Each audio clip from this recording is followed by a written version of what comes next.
Today is May the 31st, 2011. My name is Tanya Finchum, along with Juliana Nicolasian, and we're from the OSU, Oklahoma State University Library, part of the Oklahoma Oral History Research Program.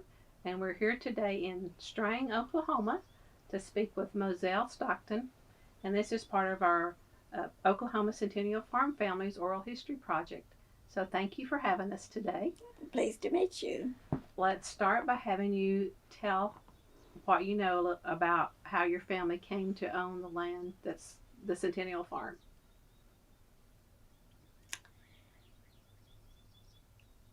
Well, my grandparents lived here during the Indian Territory days, and and it has been passed down from generation to generation. And after they passed away, uh, my mother and father acquired this land, and What were your called it. That's okay. What were your grandparents' names?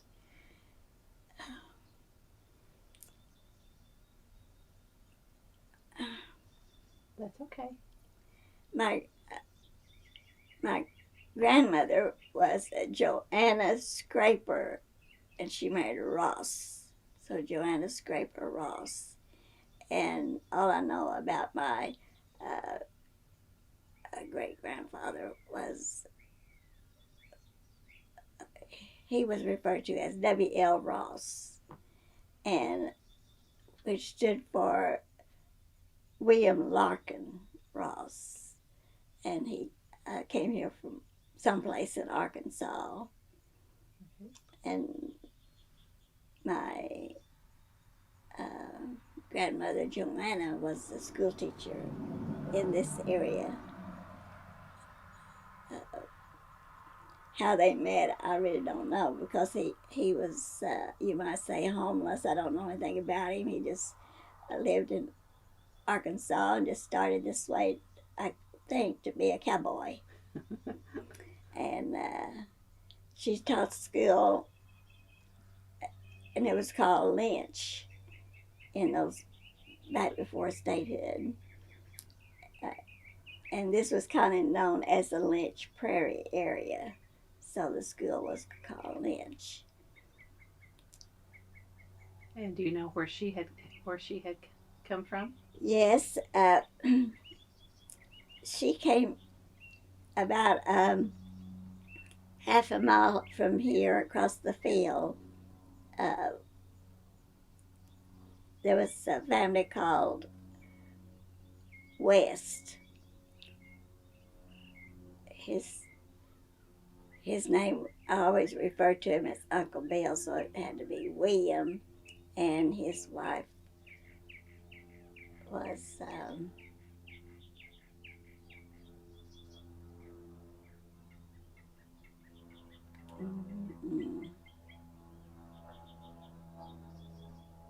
I'm sorry. That's okay. It'll come to you later. His wife was, I think that's where Joanna came from, too. I think that was from that family. Oh dear, it's been so long. I'm sorry about this. That's okay. Uh, And how many children did they have? Your great grandparents? they had a bunch. I think they were, uh, I think there were probably six.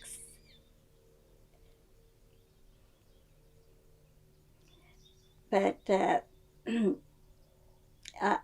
the only one I remember in my past seeing was she went with the name of Ellen Taylor, and she is the one that had the six children.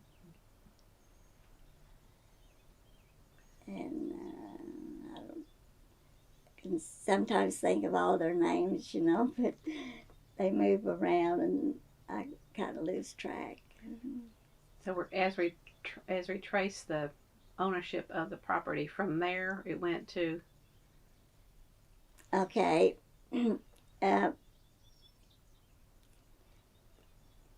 well, my grandparents was a Ross, so he had this property, and then my mom and dad acquired it, and my dad was Henry Clay Cochran, and my mother's name was Willie Louise Ross, and then I acquired it from my husband. I acquired it from her, so that's the reason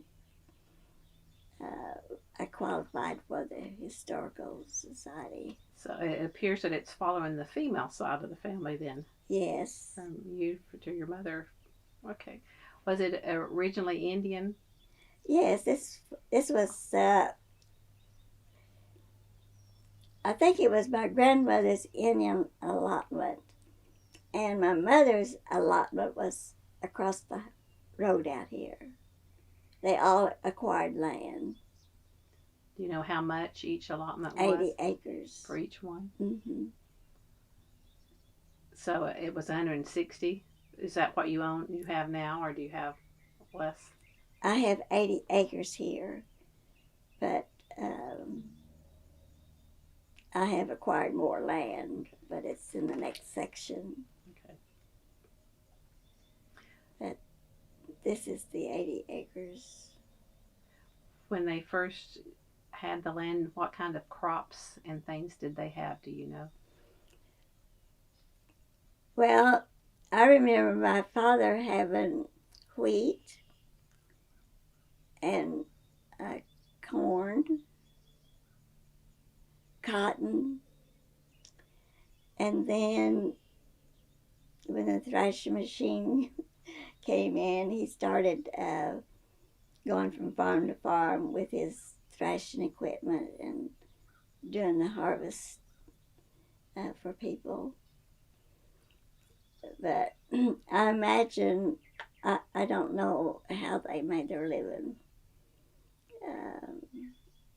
I would think it would be from cattle, hogs, and chickens.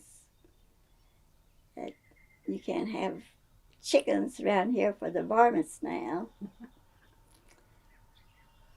And so I just gradually got into I was in the chicken business when my husband and I first came here. That was a disaster. I think he saw where the eggs were going to be $1 a dozen, so he ordered 1,000 chicks. And then when they started laying eggs, I think the eggs was 12 cents a pound. And we had all these chickens. And I started cleaning chickens and selling them. And I could dress them out for 50 cents. And I thought, man, I'm never going to do this anymore if I get out of this. But I've always lived here, but I never did do any farm work or anything. And my husband never did live on the farm, so we just learned everything from scratch, and it was kind of disaster a lot of times. I remember when we first got those chickens, we had 2 brooder houses with 500 in each house, and it was just a house that we got from scrap lumber, and just put it up. And I went out there one day, and I had a bunch of chickens dead, and I didn't know what was wrong, so I picked up one of the dead chickens, and at that time in Pryor, they had a kind of little hatchery, and they'd all contracted what they call coccidiosis, and we lost a lot of them, but they gave me medication to save some of them. It's where they would just pick themselves till the blood came, and then another chicken would peck, and so we almost got out of the chicken business then. Well, what kind of work did you do? I became a school teacher. I finished college at Northeastern State, and my first job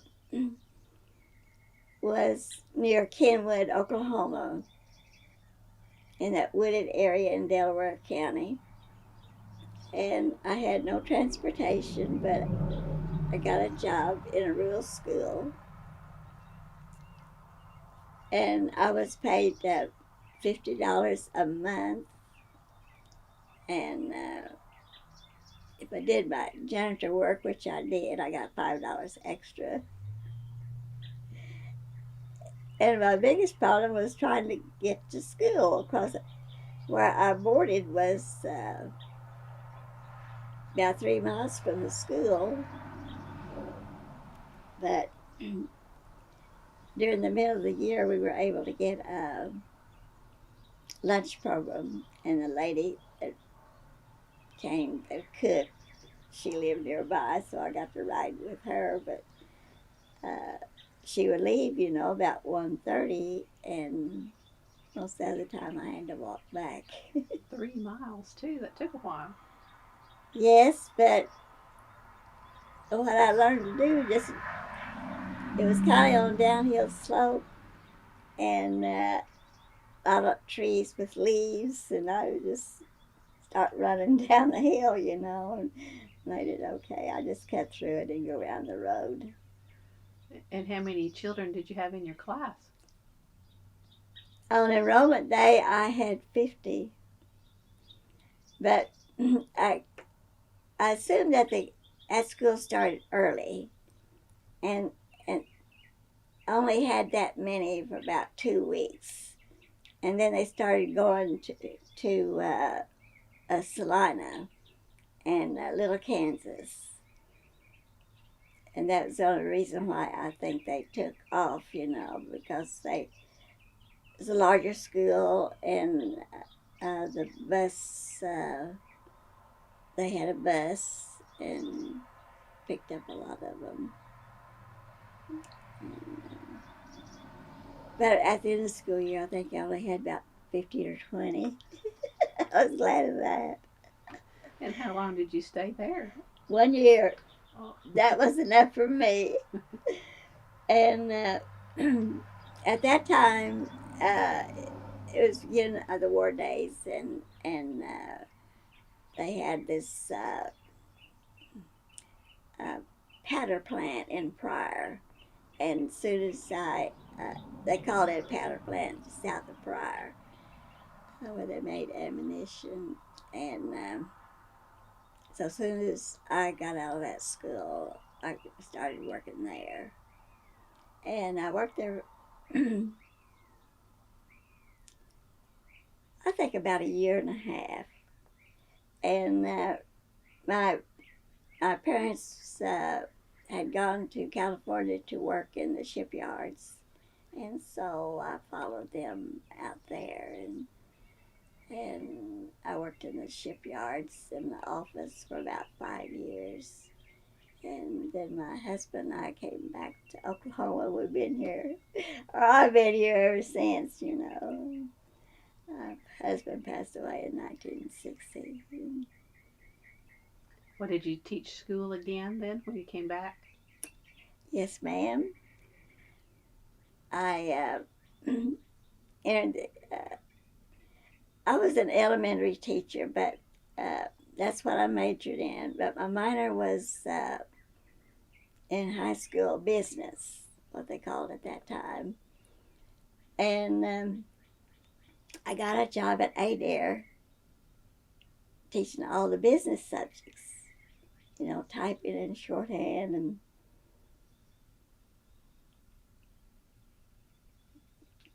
general business was one of the subjects. And I had several classes of typing, and I taught at Adair for 34 years. And lived on the farm during those 34 years? Yes. Well, when your parents were in California, what was going on with the farm? They rented it out. And my home here at that time wasn't very much. And then when and renters coming in, it was a mess. And when I moved back here, the back end of the house, which was the kitchen area, there was cattle in there, and they'd broken through the boards, and it was just demolished, and I had it was a 4-room house, 3 rooms and a bedroom off to the side, and so when we came back here, we used what we call the living room and the bedroom, and the rest of the house we just left it till we could do some work on it, because the snow would sift in during the winter, and it was in bad shape. A rough few years then. Mm-hmm. Did your parents stay in California, or did they come back too? They finally came back, but they got a divorce while they were in California, and my father came back here. He had property in the Greenbrier area, so he remarried and lived there, and my mother stayed in California several more years. I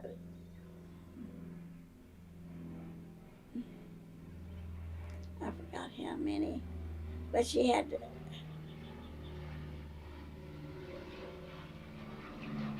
carrots.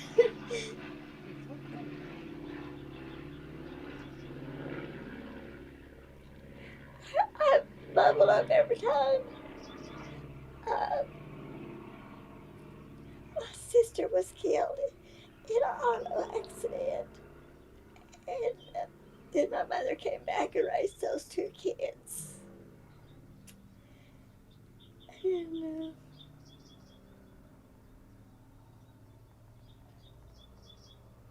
so,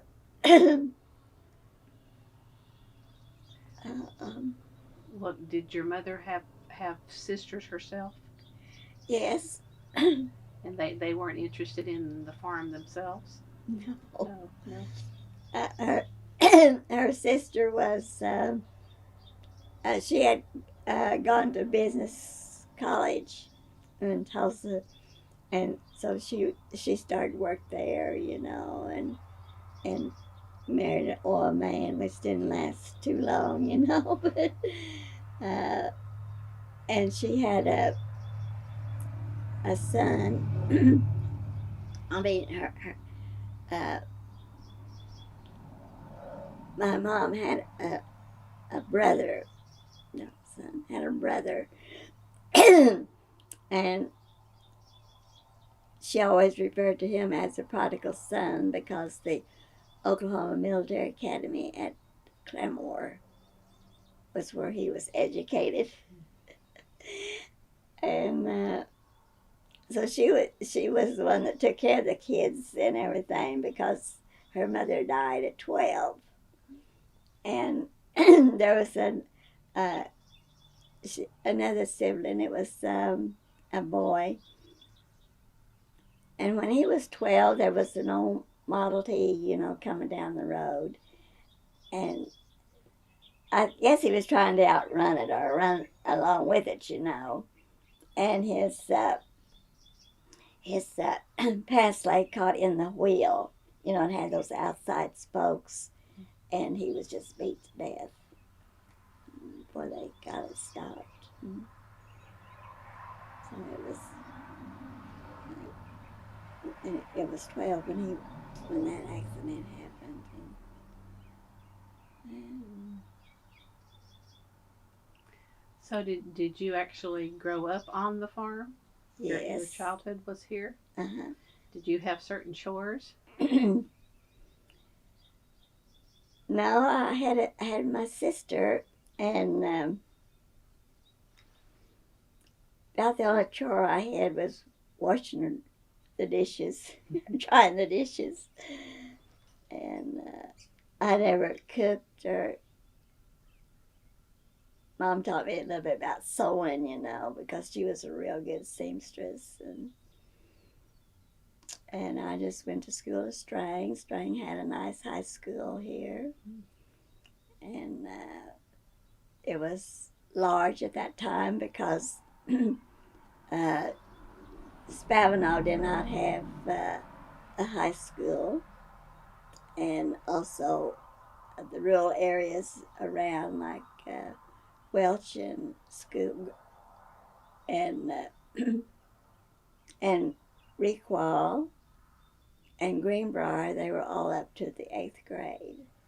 And then they all entered then the Strang school. So at that time, I thought it was a big school. How many were in your graduating class? There were 21. And what year was that? It was in 1938. So a little after the Depression. Mm-hmm. Yes, the Depression was pretty bad. I don't know how Mom kept me in college, you know, and well, education was important. It sounds like to the whole family from the early days. Oh yeah, we never dreamed about getting married right out of high school, you know, or something like that. No, it was just something that you did. Yes. My mother, I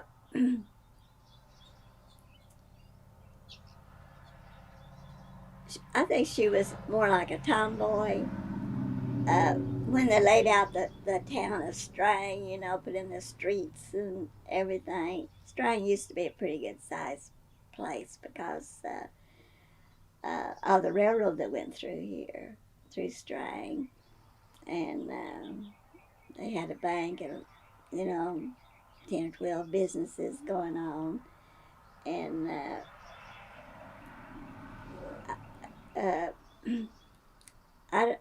I kind of think it might have been the depot agent they had at that time laid out the land in the streets, and she was the one that carried the chain to be sure that was done right.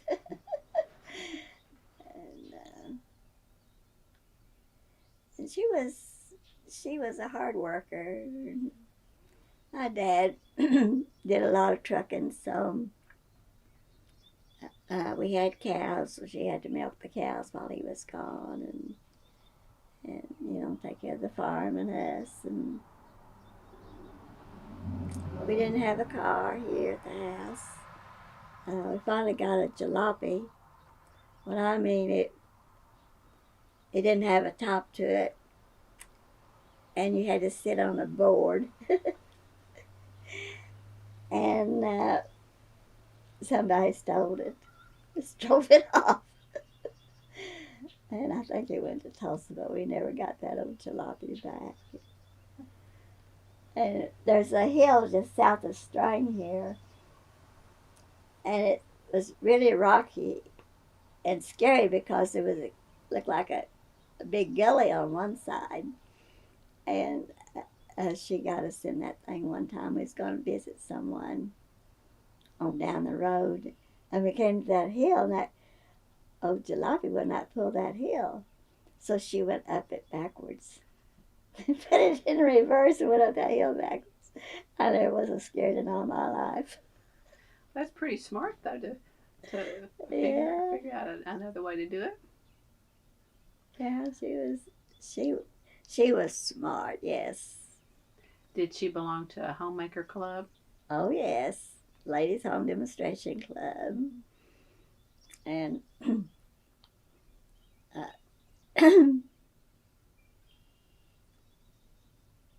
and she learned a lot from that, you know, the canning. And I remember she learned how to make marshmallows.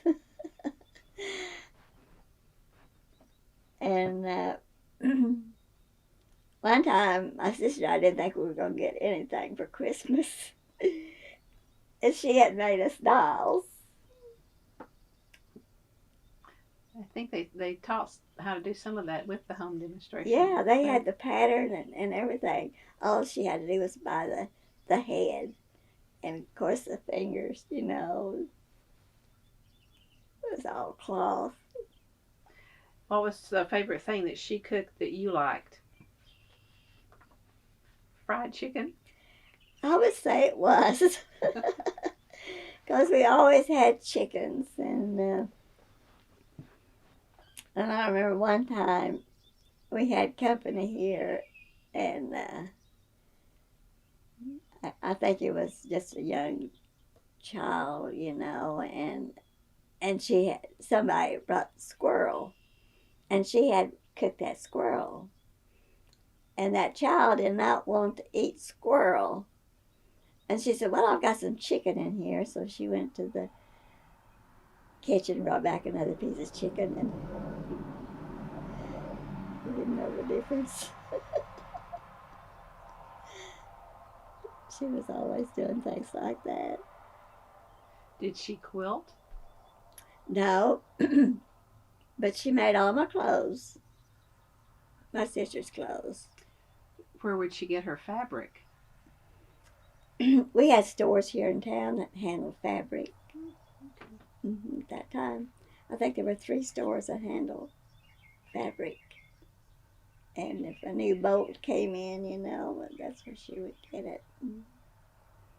Sell some eggs or cream. She was always separating the milk, you know, and getting some money that way.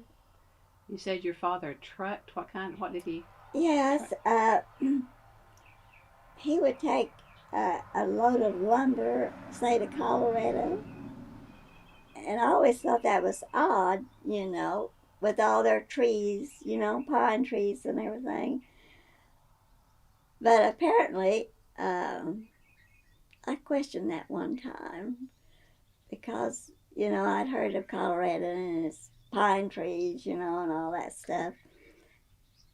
And anyway, it didn't have the hardwood like we have back here. So he would haul lumber out there and sell it, then come back through Texas and fill his truck up with vegetables or, you know, whatever was in season, watermelon or oranges or apples. And he would came back in here and then peddle them out so much a bushel. That's how he supplemented the farm. Mm-hmm. Doing that. Did he have helpers? Did he pay anybody hired help? Yes, during the harvest he did, because he had the thrashing machine, and when that came out, then he would do other farmers' thrashing, and he would start here at home. And I remember one year he went as far as Claremore, and then then after that harvest, he started baling hay, and it would take him over toward Claremore. So did he get paid for that, or just do the barter system? He got paid. Okay. Mm-hmm. So he put in a lot of long hours, you know, during the harvest. Well, tell us a little bit about the house that you grew up in then. Well, we had 3 rooms in length, and off the side, I called the living room was a bedroom. So it was four rooms, you know, kind of L shape, and a front porch that went across the 2 rooms. And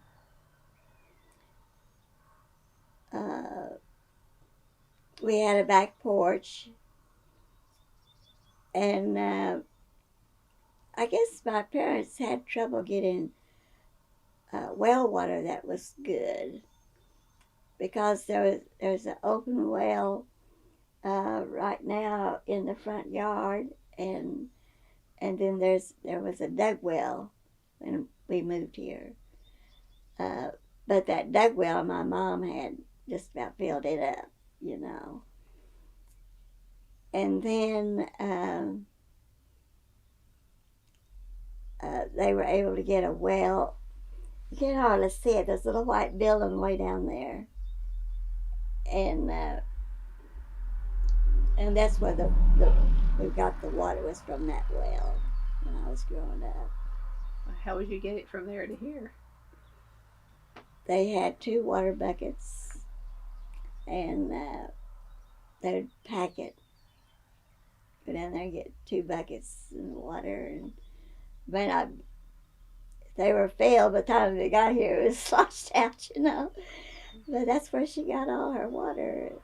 But during the winter time, during the rainy season, she would save her rainwater for laundry, and she wouldn't have to carry that water down from that well here to do her laundry. Mm. And do you recall when the place got electricity?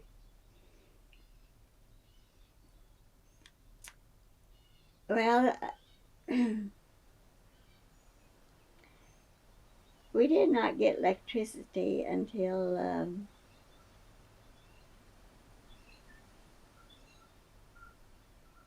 it seemed to me like it was in 1960. I'm not sure. And that was it came from Anita. So it was after, I think, the Grand River Dam was built.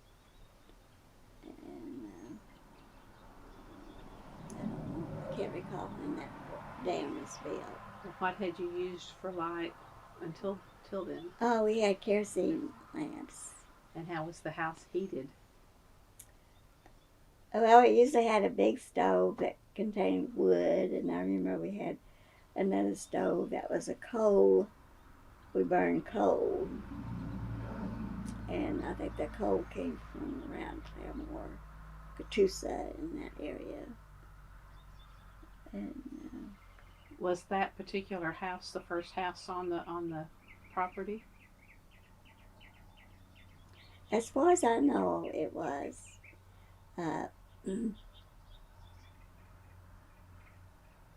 So your grandparents had lived somewhere else then?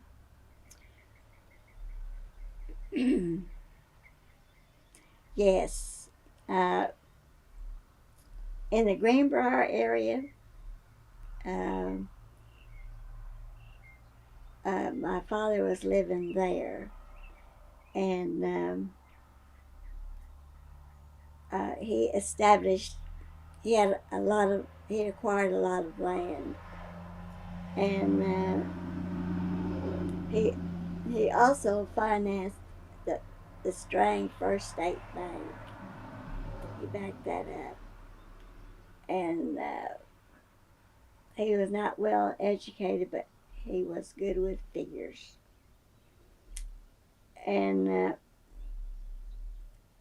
when I knew him, the railroad was through here, and he would buy the farmers' grains like corn and wheat, and would ship it out, and that's how he got some of his money. And he also had an elevator,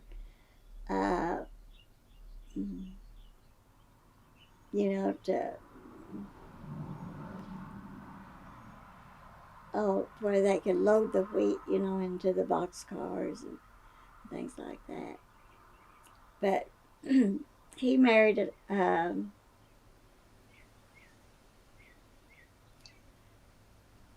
his name was R.A. Smith, that established the bank and had this land. And when he married my grandmother,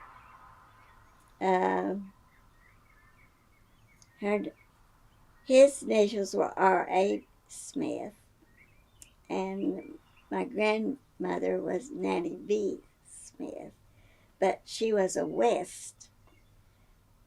And right across my field here, there was a lot of Wests, and she was part of that family. And a lot of people in those days, and some still do, give their heirs all land, maybe when they got married or when they was 21 or something like that. And so my grandmother had 2 children, and I think my grandfather had 3 children when they married, and then they had 3 children, Big family. and they all got land from him, the R.A. Smith, and that's where in the Greenbrier area was where Mom and Dad first lived. They had I think it was 80 acres. It might have been 60, but I kind of think it was 80 acres. And it was located right across the road from the Greenbrier Church. Are you familiar with the Greenbrier Church? And also the Greenbrier School, at that time. I think that it was the Greenbrier School, and then when it consolidated with other schools in the county,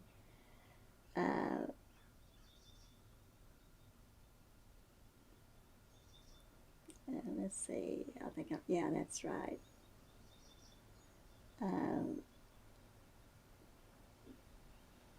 Greenbrier finally lost their school, like Welch and a lot of the little towns, and had buses then that could bus the kids from the areas into the larger schools, and a lot of them came to Strang, and it was a large area, but some of them lived near Pryor, and they transferred to Pryor. So when they got married, did they get this piece of land at that time or later? Yes. I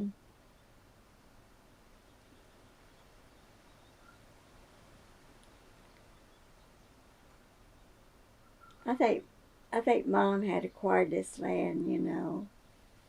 I really don't know for sure, but she lived on my dad's property. Until she acquired this, and I think it might have been after our grandfather's Ross's death or something that she came over here.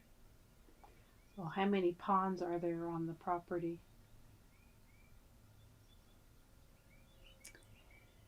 Well, on my property here, there was one pond, and it's right north of here, and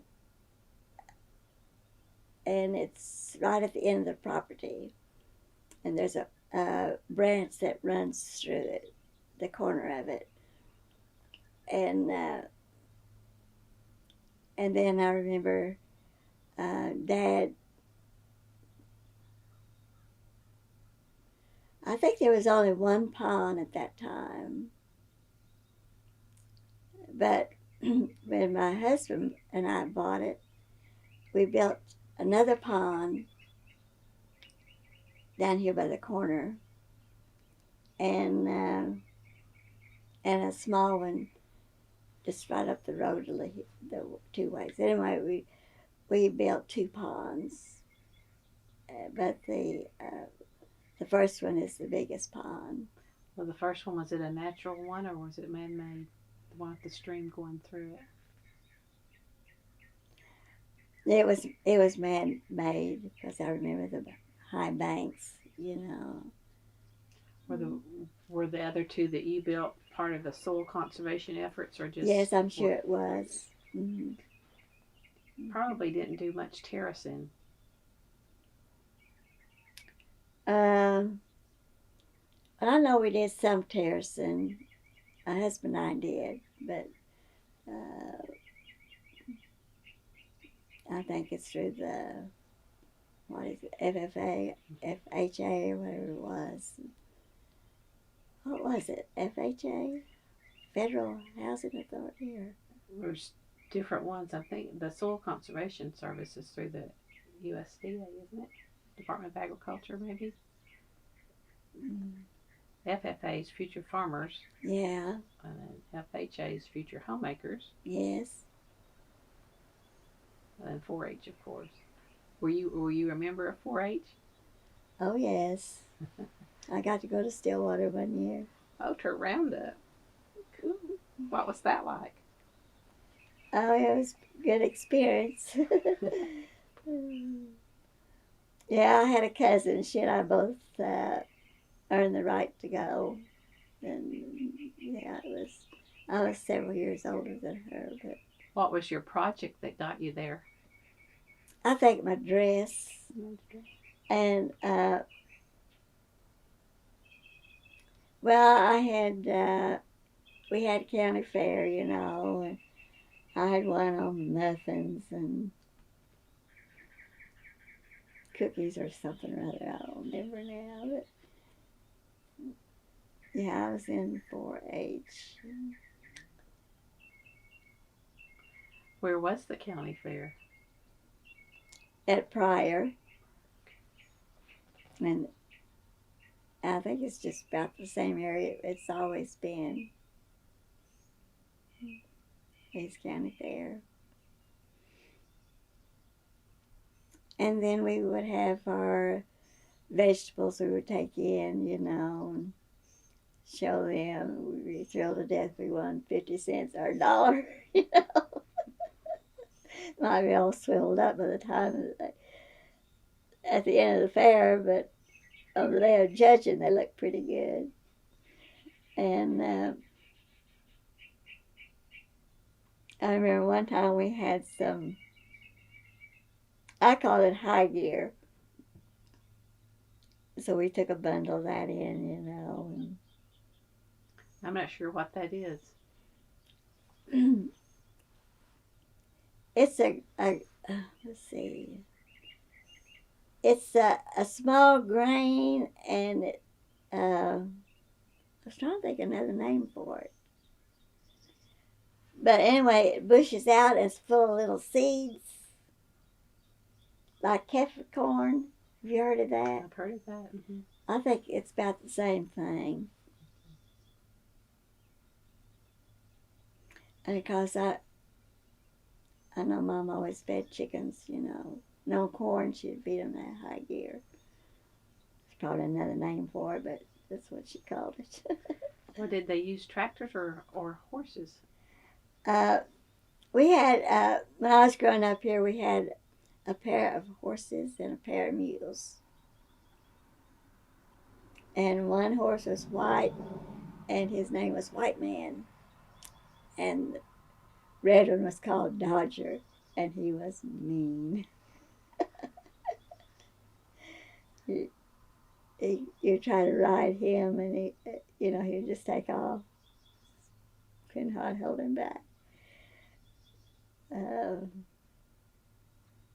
But my grandfather was living at that time, and he had a horse that he rode every place. And so my sister and I would always like to ride his horse when he got here because it was tame.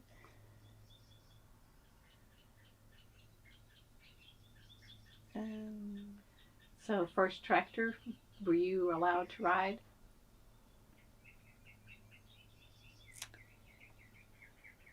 I think I might have been afraid of it. You know, noise and everything. Well, when Dad was doing, I don't ever remember riding on it.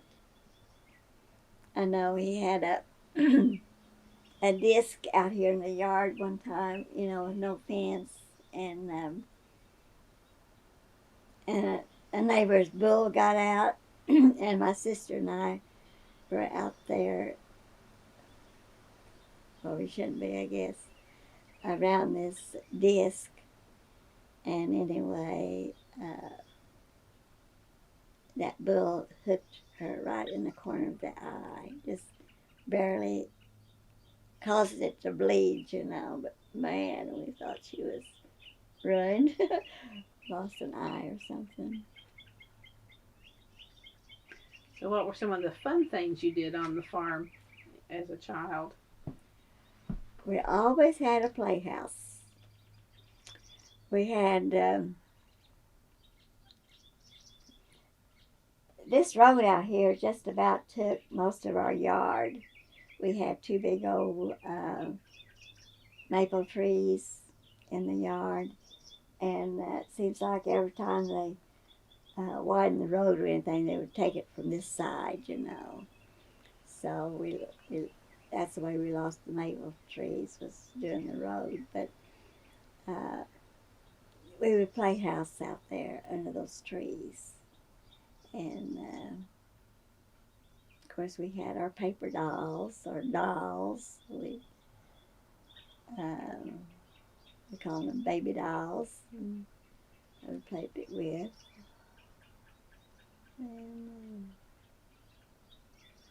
But and we would cut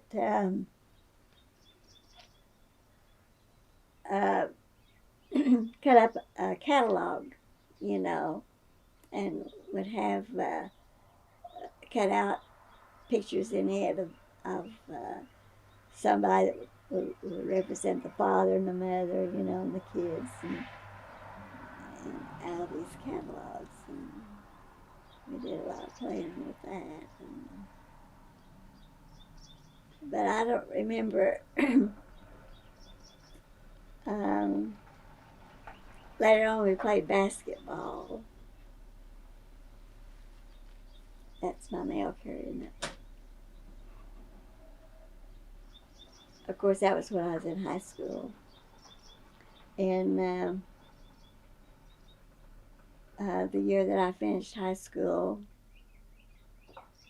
in 1938, that's when they built the Strang gym. And we had a real nice gym. And it was served as a community building, and they made good use of it there for a while, till I think people got talking because they would have dances in it, square dances, you know. And I remember one time Bob Wills came over and played in that gym. That was a crowd, and it was the only one around, you know. Not much entertainment going on that I remember. But before we got this gym at school, what equipment we had, it was very scarce. And the boys would always get the ball and the bat. Usually had one ball and one bat. And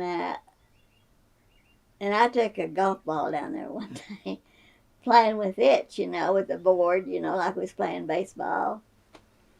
And one of the girls hit that golf ball, and it hit the pitcher right between the eyes, and she keeled over. I thought we'd killed her, you know. Knocked her out cold. And of course we had to stop that. But the boys always got the bat and the ball. And so one day I went by the office that was always turned into the office at Strang School. And there was nobody in the office. And the ball and bat was laying there. So I just dropped it into one of the rooms that didn't have a class in it, in their wastebasket. Well, we got out early that day for some reason or other. And the janitor burned it, you know, when he picked up all the wastebaskets and everything. So nobody had a ball and bat. And but they did find the ball out there because all the strings in that ball had not burned. So I was the cause of the ball and bat getting burned. I didn't let anybody know about it. Oh. And I always walked to school unless, you know, my parents took me in a wagon, you know, or something. And one coincidence one time, I still don't know what was wrong, but we didn't know what was wrong. But anyway, my sister and I were walking to school, and there was snow on the ground, and she always followed right behind in my footsteps. And there, right in that snow, was a quarter, just a shiny quarter right on top of the ground. And I stooped down to pick it up, and she butted into. We both fell to the ground. And I don't know, unless a bird, you know, had found it someplace, and you know, money was scarce, but there that quarter was. And what did you do with it? I picked it up, showed it to Mama when school was out. She couldn't believe it either. And Did you get to spend it? I don't recall. I noticed that first job my sister and I did, we had a cotton field out here in front of the house, and he was paying a penny a pound for the cotton. So Mom fixed us up a pillowcase or something, you know, and we went out there and picked cotton all day, and we earned a quarter, and Dad wouldn't pay us the quarter, so we never got out in that field again. Oh, she worked all day for that 25 cents. We just had 25 pounds of cotton. Total or a piece? A piece. A piece. Mm-hmm. Yeah. So we didn't work too much for my dad.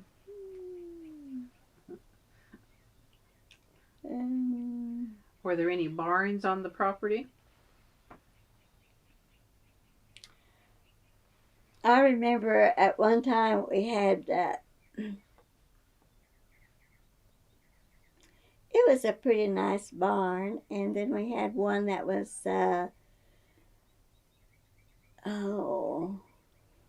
it just had kind of slats in it on the sides to hold corn. I think they call it crib corn, or crib, maybe that's what it was.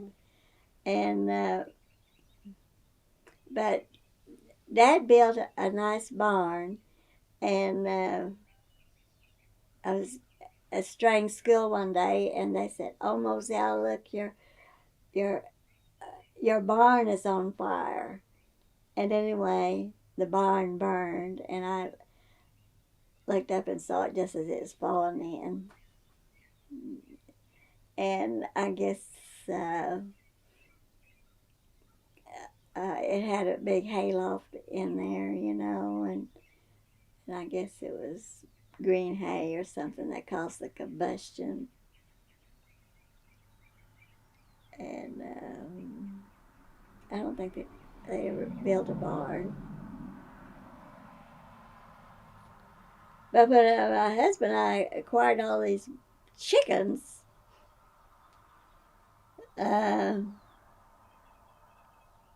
we built what is the barn out here now. And then I think we added to it later. And Was there a smokehouse or any other type of building?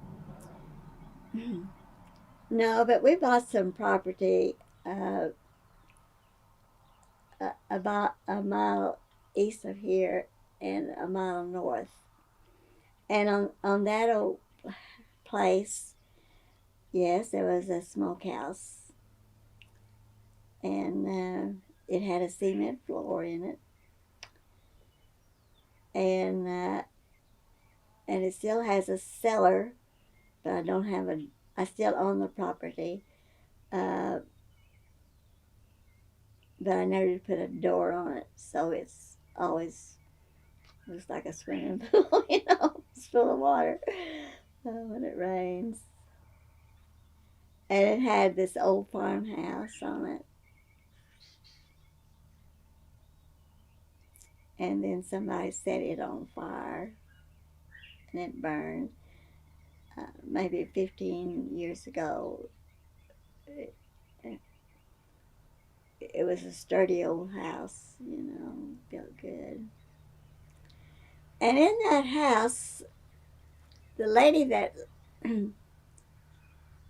well, her husband, I guess, built the house. And he was a large man.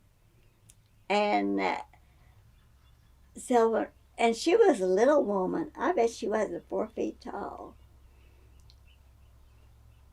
And he had put cabinets in there for her, you know.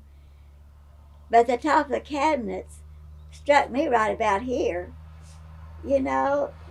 And she couldn't have reached maybe the bottom, maybe the top shelf of her cabinets. I mean, the lower one, you know. But cabinets went clear up to the ceiling, and there's no way she could have ever gotten up there, even standing on a chair. Because everything then was, what, 12-foot ceilings? But that old place was always interesting. Well, on this place, was there an outhouse? Oh, yes. A 1-seater or a 2-seater? Or It was a 2-seater. And one day I went out there, having and used the catalogs for toilet paper. And I looked over another hole, and there was worms. Maggots, I guess. Oh, about scared me to death. I thought they came out of me. And anyway, I think Mom got rid of them by getting some lye and pouring it down in the hole. Yeah, we had a 2-seater. And we used that 2-seater when I first came back here, too. in the 50s? It was in I think it might have been in the early 40s. Let me think.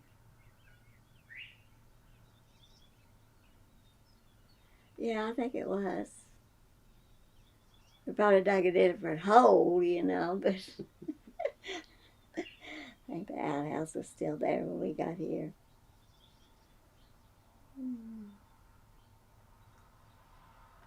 Well, do you know of any WPA help? Did your parents participate in any of that? The only thing I remember about that is that the WPA built the gym that we had to Strang, and it was to be used as the community building. But I don't remember, you know, I don't think we acquired anything from WPA. Well, we haven't talked a little bit about church. Was church a factor? Yes. We had 3 churches here at one time: the Baptist church, the Methodist church, and then the third one I would say we just refer to as Holy Rollers. You know, I don't know what they called it, but that was. And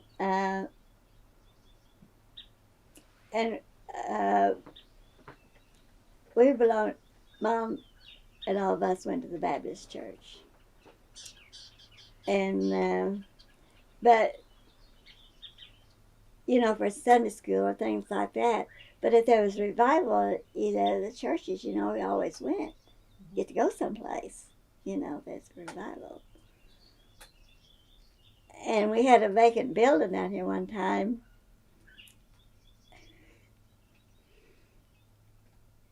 And there's a couple coming through, evangelists, you know, and they had church services.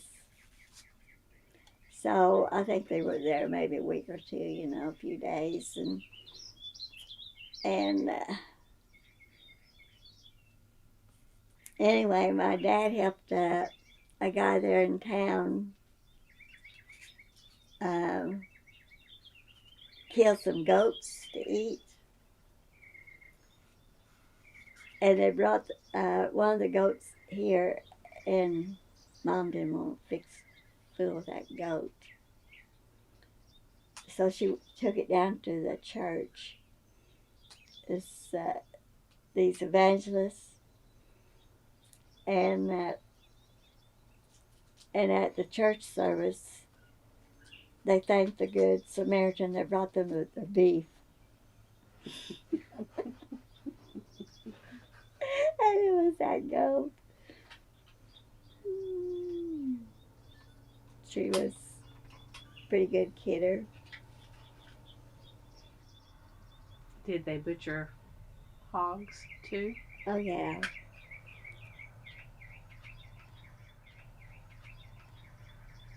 Yes. My husband and I had experience with that hog butchering. We had hogs here one time,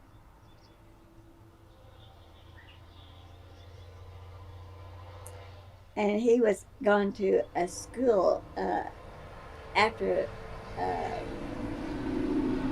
after World War One. There were schools in the community that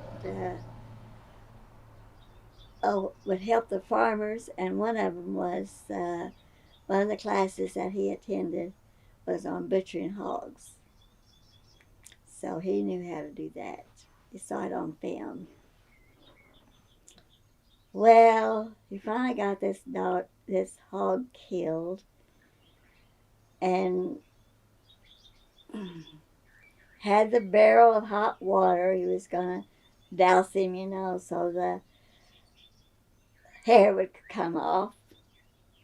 And then between the two trees out there, he had a post on each side. Well, it was just two posts, and then this other one went across the top, and he had wires, I think, hanging down from that. And he proceeded to get this hog out of the barrel to hook up his feet so he could, finish it off,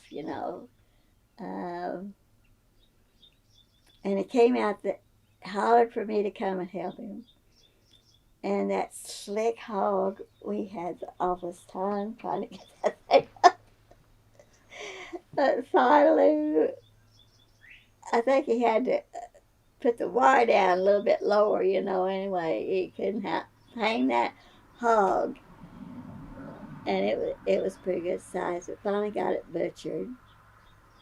And we had enclosed this back porch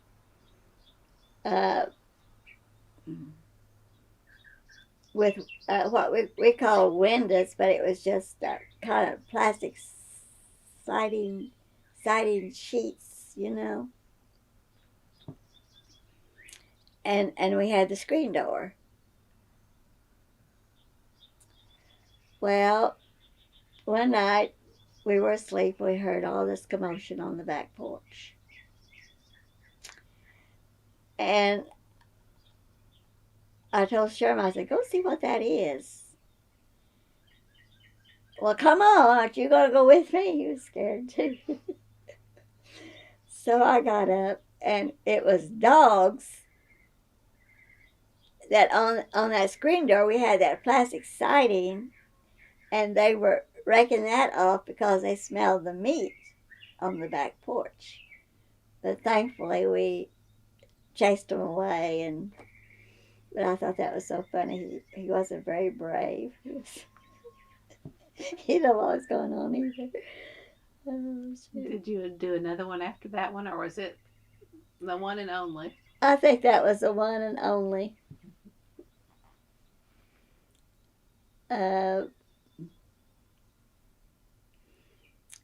His sister and her husband, years later, it's just kind of away from my story. But anyway, they moved to the farm, and they were going to raise hogs. And I don't know, it was, I would say they had about 50 hogs. And I think they got a loan for that or something. and and anyway, they went to inoculate them. And I think when they vaccinated them, you kind of gave them the, oh, like the cowrie, and then you immediately gave them another one that was the antibiotic. Well, they didn't do the antibiotic, so they killed all their hogs, and we went down there and they just had them raked up, getting ready to burn them. Just pitiful. So Sounds like there's a lot of learning by trial and error. Yeah. And I wouldn't have thought there'd been, when they bought it, that somebody would have said something.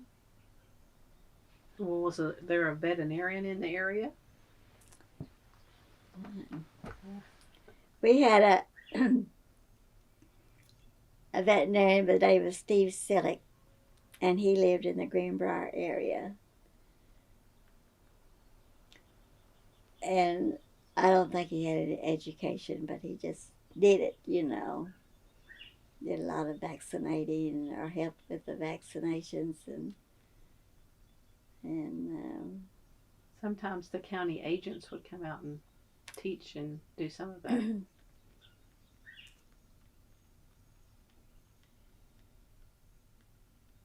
I don't. He wasn't a county agent.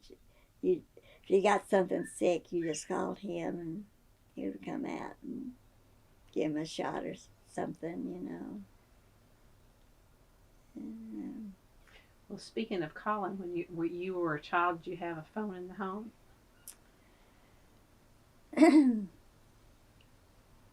Yes, I don't know how old I was when we got the phone, but the lady, you would, I think you had to go through the operator. They had the operator there in town, the phone operator. And that time this my sister got hooked, in the eye or near the eye, and we had a country doctor, and he lived south of Strang, but again you had to go through the operator, and this operator, she was about a 4'5", short and fat, and we always refer to her as old lady Wiggle Woggle, because she could hardly get up on that stool, in front of her system that she had. You had to plug them in, and everything. Well, my dad got all excited, and he just tore the phone off the wall. And I don't ever remember getting another one. He couldn't get her, so that was the end of the phone business. Had it been a party line? Was it a party line? Yeah, I think so. The certain ring? Yeah, two rings? 1 ring, 2 rings, and 3 rings, yeah. And what did you refer to her as? Wiggle Woggle. Wiggle Woggle, okay. And how far from town are you here? A mile or two, or? Yeah, it's about a mile.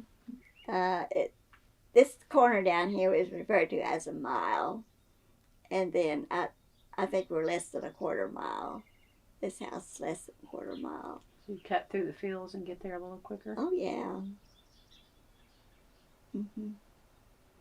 Yeah, I could cut through this field across here, we used to own it too. Uh, I mean, my mother did. And yeah, we could cut off, quite a bit when the weather was so you could cross it. So you bought the land, or did you inherit it? Well, I had a sister, and we bought this land, and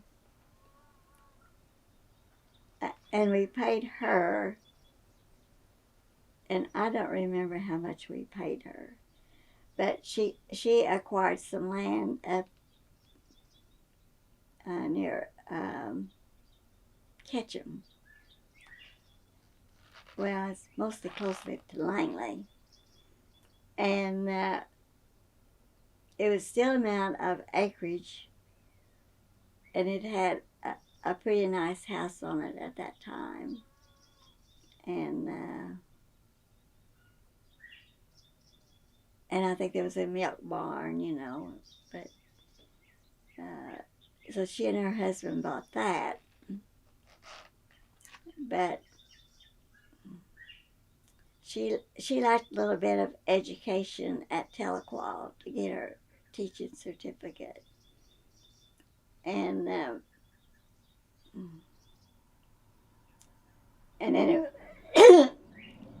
she could taught if she had finished. I think she had this job at midterm, so she was going to Telequal to finish up, and anyway, it was during this time that she was involved in a car accident and it killed her, and so she never got to teach. So you taught? Did your mother taught? Did your mother teach? My grandmother. Grandmother. Okay. Mm-hmm. Yeah, it's my grandmother. And do you have children? Yes, I have 2 daughters, and they both became teachers. And then I've got grandkids, and ours don't be a teacher. And I think it was a bad mistake because they like what they're doing, but uh, as far now as retirement, that the teachers have, it's pretty good now. So I probably shouldn't have stressed it because yes, yes, they became teachers. My 2 daughters became teachers, and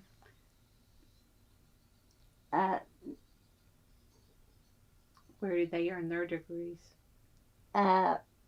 what did you say? Where did they earn their degrees? Same place at Telequal.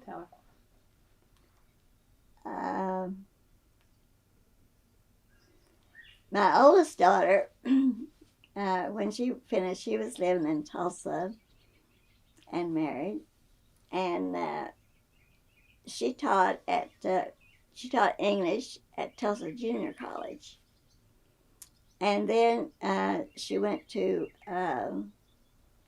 Rogers State and taught English there, and it seemed she don't like politics, so she got out of there, and the Votech school at Pryor was established, so she went there and was more or less a counselor until she retired. And see, I think those are the only 2 places she taught was in Tulsa. I can't recall that. Tulsa Junior College, and then Claremore College.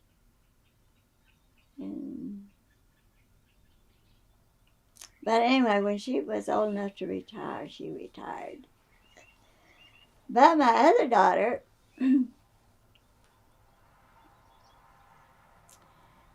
she taught at Pryor School for 20 years and retired. and went to teach in Arkansas. And she taught in Arkansas at least 10 years. I think this might have been her 11th year. But she,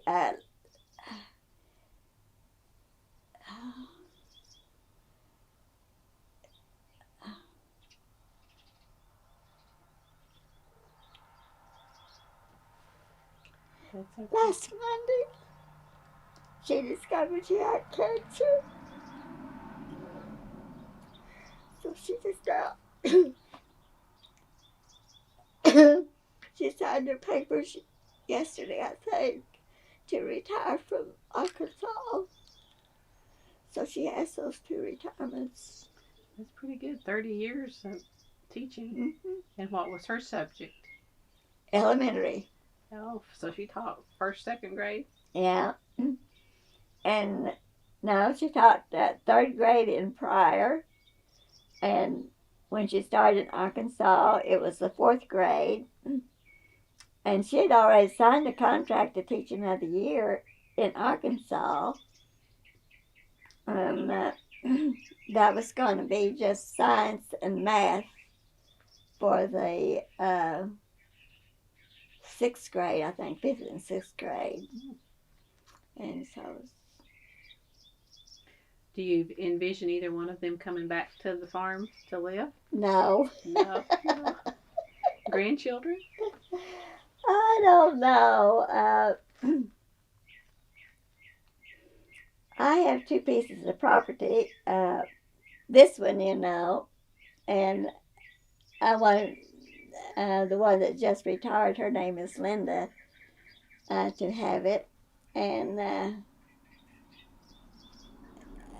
when she became ill health,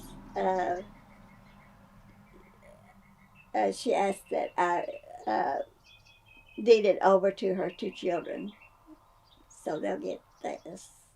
She's got a husband, but you might say they're separated. Been that way for a long time. Well, her children's boys, girls? Girl and a boy. Girl and a boy. So it still could pass female to female to female then, Mm-hmm. At least part of it. Yes, and Mom had 2 daughters, see, and I had 2 daughters here. But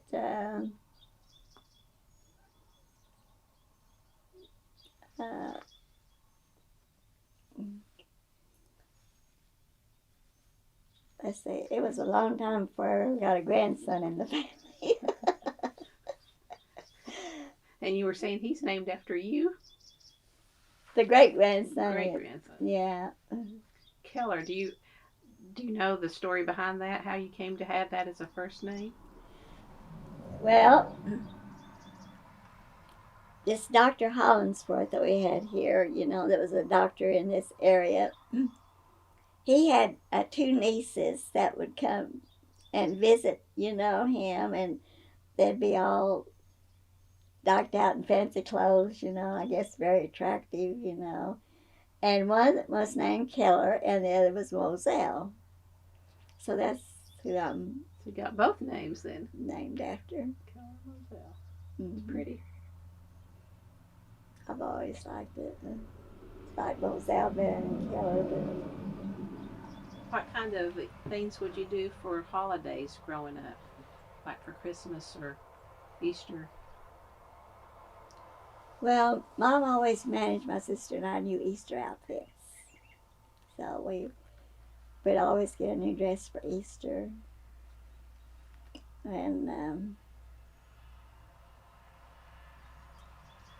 then my mom's sister, that was in Tulsa, she usually came over and brought us our hats, So we was always decked out for Easter. Did the town have an Easter parade? No, we were just at church.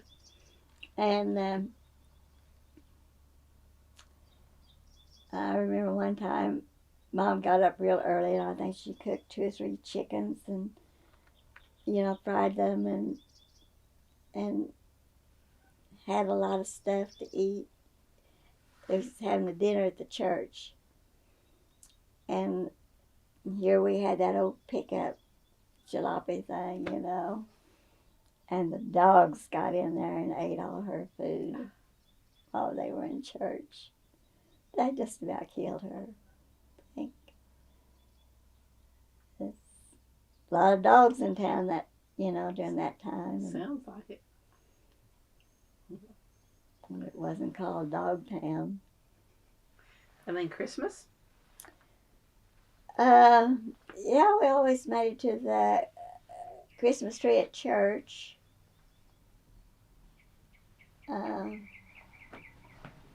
Sometimes I didn't think I was going to get anything, but I always got something, besides candy. And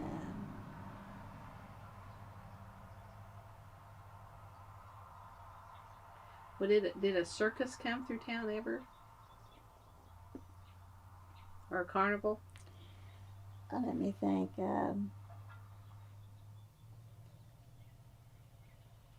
I just kind of remember side shows would come through here once in a while and put up a tent and that's about all I remember about that. But at that time we had a movie on Saturday nights down Strang, and I think 15 cents, Well, there was a movie house? Or He would just, yeah, but they only showed movies on Saturday nights.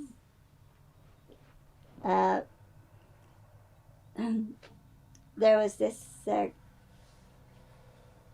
his name was Roscoe Carlton, and he and his wife, they had a kind of novelty store. You could buy most anything in that store. And Mom used to, if we didn't have any dessert or anything, she'd give us a penny and we could go downtown and buy those chocolate drops. Well, if you got a chocolate drop that was pink, you got another one. So I learned to put my fingernail through the bottom of one of them to see if it was pink or not.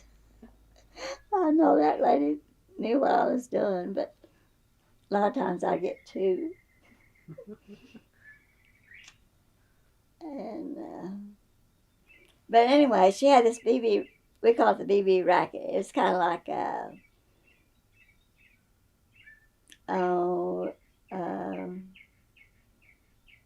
kind of like the dollar store is now, I guess. And then her husband put up this movie house deal. We had seats in there, and then he would show a film. But I think it was, all I remember is Saturday night, or we just went on Saturday nights. And then he got out of that business, and he put in a kind of ice cream, where you could buy ice cream and malts and shakes, and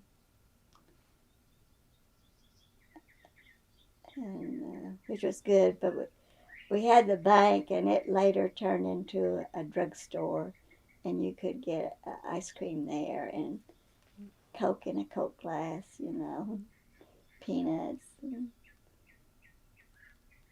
But that was later on, in the years. I was older.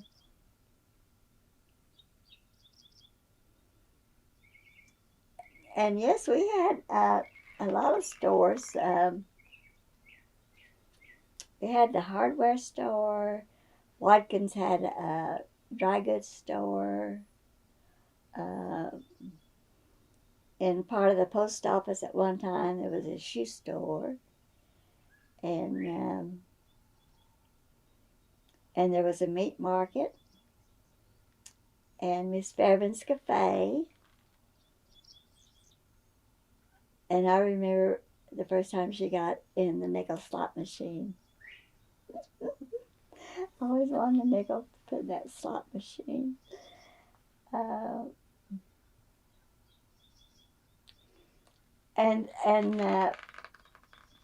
we had several small businesses where you could sell your cream and your eggs, chickens, in town.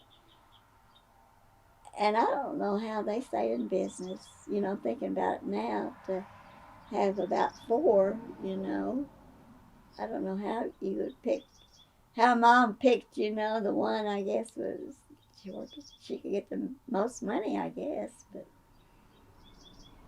But we finally got a grocery store in down here, and Craig's put it in. You could buy most anything in there.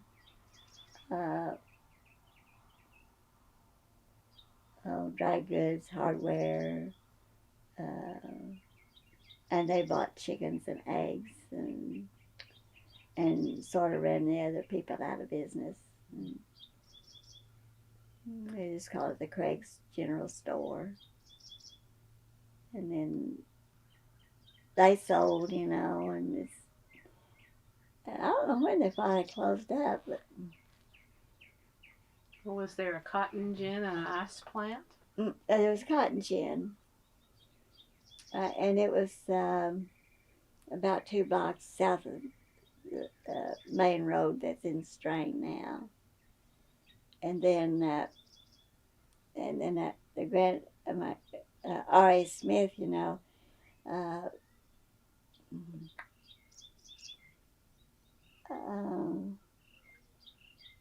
he would handle flour and meal, and but I don't think he did the grinding or anything. I think he went to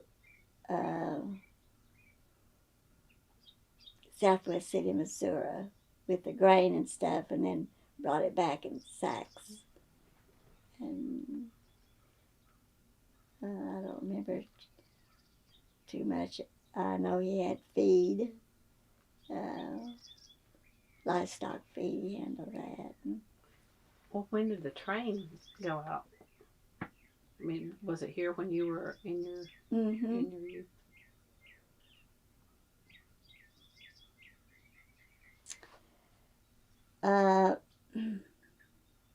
Was it here when you came back from California? No, I think it was the depot agent had a daughter about my age when I got out of high school. So it happened, I guess, soon after that, in 38. I'm sure that started the town to change. Oh, yeah. Yes, because there'd be people from, the Spavinaw area that would come to Strang with their, I call them railroad ties, and sold them. But the guy at the store usually bought them, and then he sold them. They were shipped out.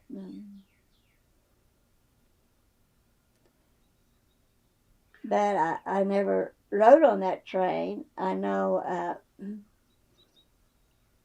I remember Mom telling when the World War One that the railroad was here then, and the boys that was in service would come to Strang on and this railroad went into down to Muskogee,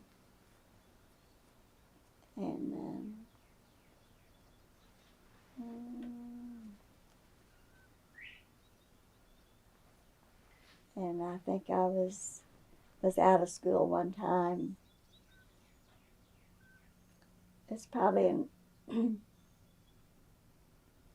well, when I was working at Pryor, after I got out of school and taught 1 year, then I went to work at Pryor.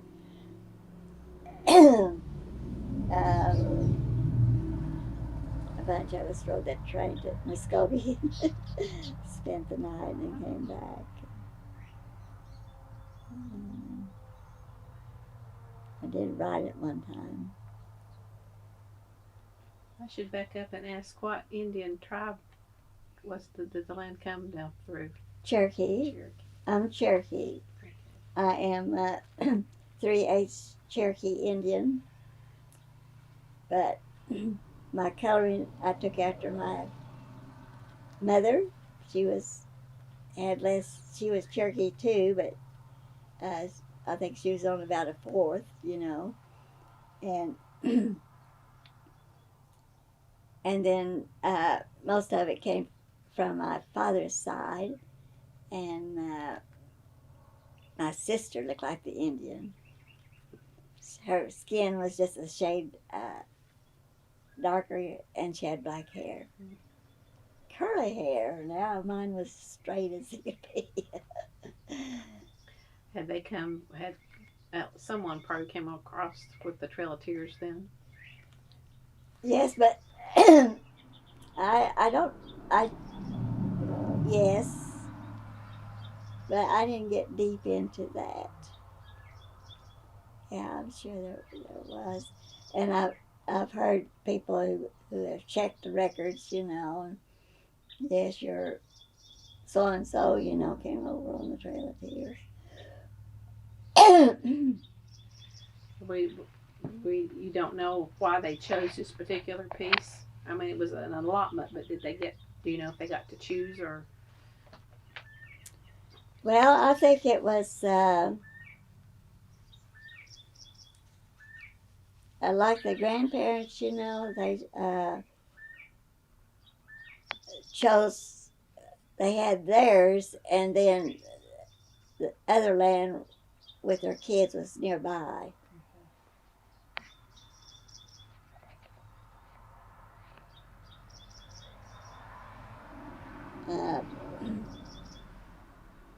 Well, my mother's mother, which is my grandmother, she died, I think I said when she was 12. And my grandmother's sister lived on a piece of land. I could see her house, but you can't see any of it now. Right across this field here, maybe a half a mile.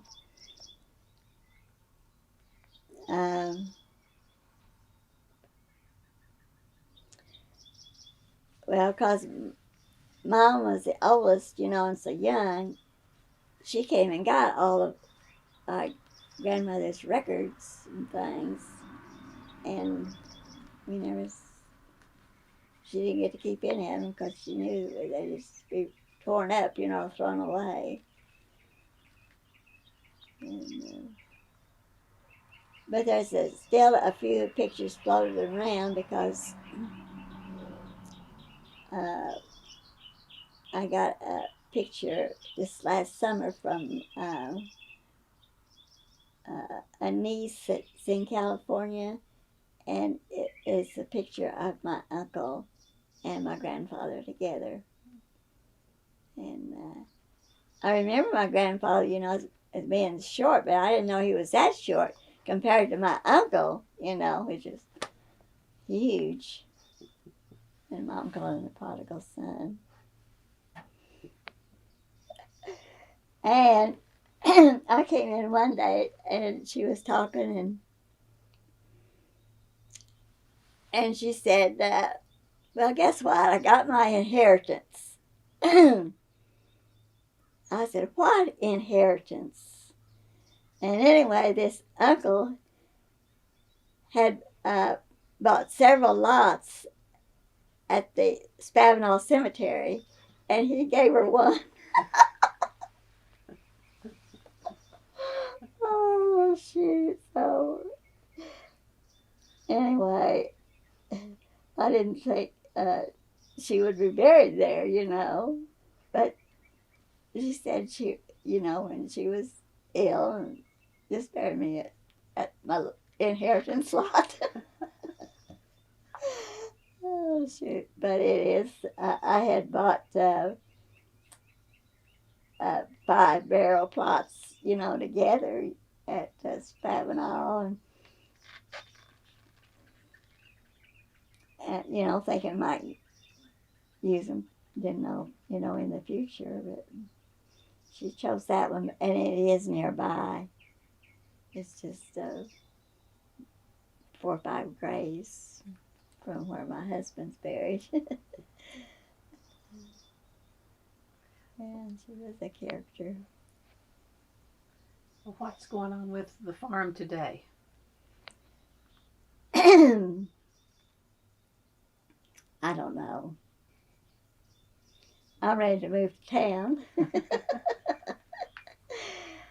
And I just don't know. What do you lease it or I have I have some cattle here, and I have as I mentioned, some more land up the road here, and I have cattle. So uh, I have leased the land up the road to a guy that's got cattle, and he takes care of my cattle, feeds them and hauls off the calves, and he also pays me some cash for the use of that land up there. I have 153 acres up the road, so I get an income from that, and he takes care of my cows. Still working it then? Yeah. It's not much to live off of. If I didn't have my Social Security and teacher's retirement, I really feel, I'm really comfortable. Well, when you say moving to town, what town? I think Tulsa. Tulsa. Yeah.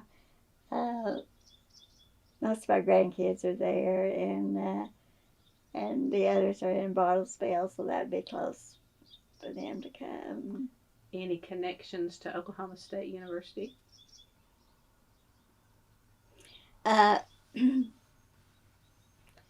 Just my 2 grandkids.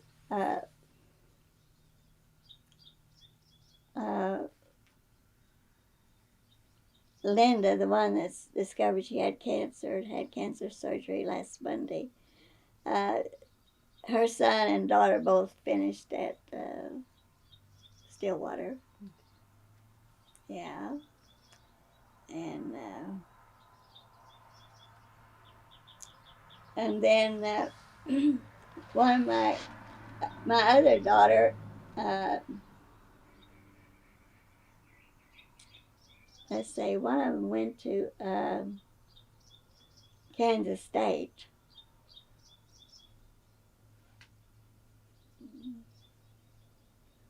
I don't think it's Kansas State. They have Kansas State and Kansas University, don't they? Mm-hmm.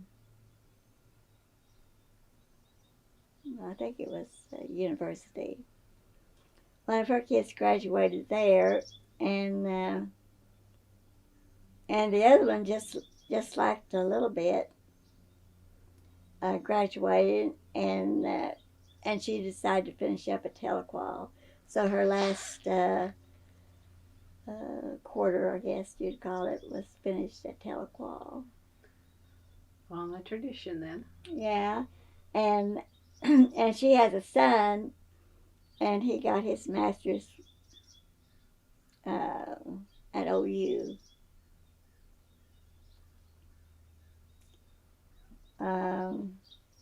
He didn't.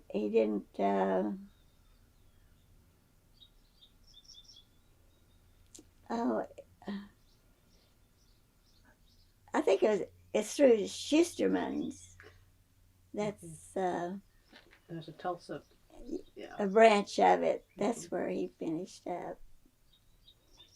and he is a physical therapist in Fayetteville. He has 2 kids, 2 cute little kids. That's Keller is one. And let's see about the other kids. Well, we've covered a lot of ground today. Is there anything else you want to add before we sign off?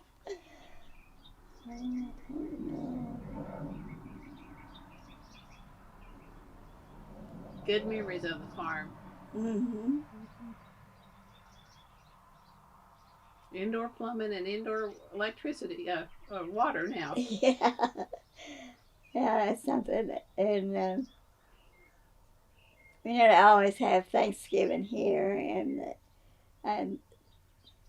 and those that are married, they usually go to their husbands' folks, at Christmas time. But some of them end up here too. But when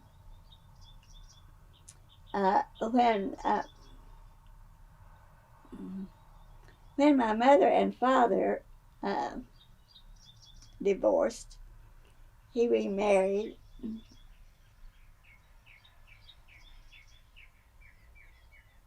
I'm trying to think how many kids he had with this woman. She was a lot younger. I think it was 5. And anyway, I'm really close to them and their families. And they're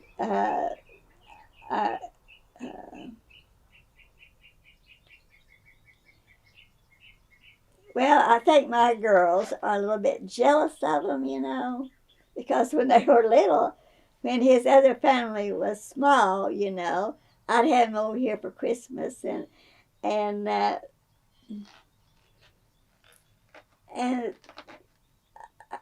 they weren't dressed, My dad didn't have too much for this family, but they were always clothes, and everything, and he did a lot of caring for them, and they weren't spick and span like their daughters, and there's a little resentment there. But his family, they're always calling me, or coming by and doing things. Somebody dumped some tars out there in the ditch the other day, like 2 weeks ago, I guess it was, and one of Dad's grandsons came in here. What's those tars doing out there? He said, you want me to haul them off? And I said, well, I think they're working on the road. Maybe they'll come along, and pick them up. And sure enough, they did. But they're just... So they live close enough to check in on you pretty regularly. Yeah, they can do that, or I can call them. And because he had all boys except for one girl. And yeah, they're always calling me, keep in touch. And got a call Sunday, and yeah, it was Sunday.